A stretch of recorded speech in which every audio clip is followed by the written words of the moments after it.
Qani olinglar quda. Kuyov oling. Rahmat. Oshga mazza qildik. Bu quda bizni birdan chaqirib qoldingiz. Nima bugun bayrammi?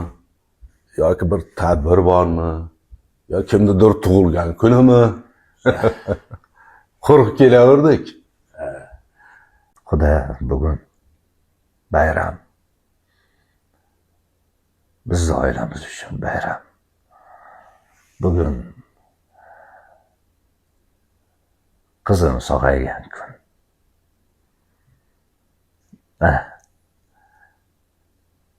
Hech kimni farzandi kasal bo'lmasin ekan. Agar farzandingiz kasal bo'lsa, yeganingizni ham tayini bo'lmaskan. Bugun bizgida bayram. Xudoga shukr, qizalog'im mana soppa-sog'. Olib ketishingiz mumkin. Uyinglarda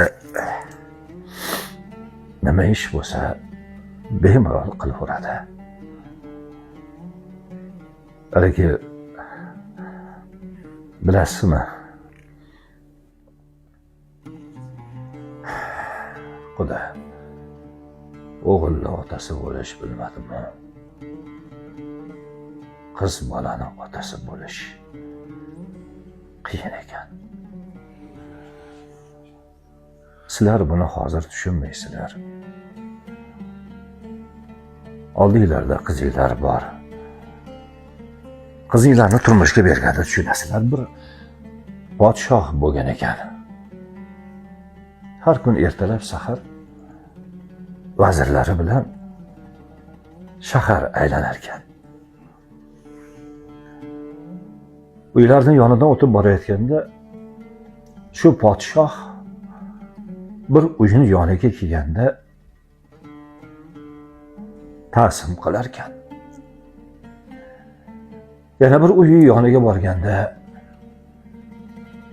ko'ksini kerib gerdagi o'tar ekan. Shunda vazirlar, ey podshoh olam, bizga ikkita narsani javobini bering. Shu bir uyi oldiga borganda otdan tushasiz, ta'zim qilasiz.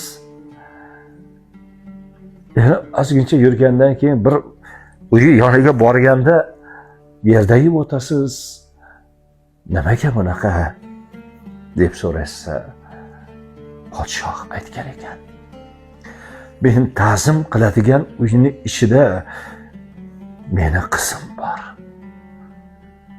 Men bu xonadonga qiz uzatganman. Shu qizimni ko'z yoshi to'kilmasin deb ta'zim qilaman. Yana ozgina yurib yerdagi bo'lishimning sababi bu xonadondan men qiz olganman degan ekan. Qiz otasiga qiyin ekan. Men qizimni sizlarga 7 yil oldin qiz qilib berganman. Va sizlarning xonadoninglarda sizlarni qizinglarday yashashini xohlaganman. Sog'lik payti kerak-u. Kasal paytida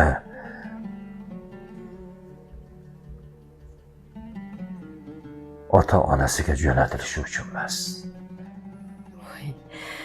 Quda, bu gapingiz bilan nima demoqchisiz?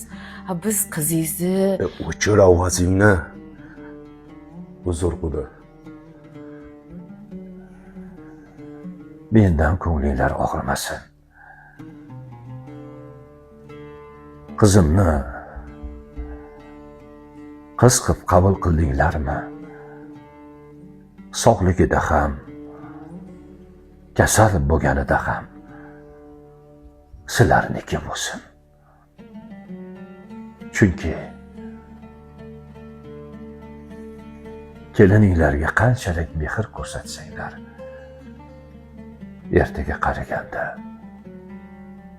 shu mehr o'zinglarga qaytadi.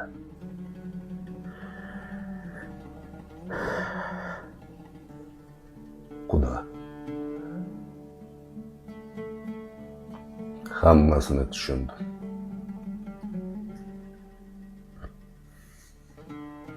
Bizdan o'tgan bo'lsa, uzr.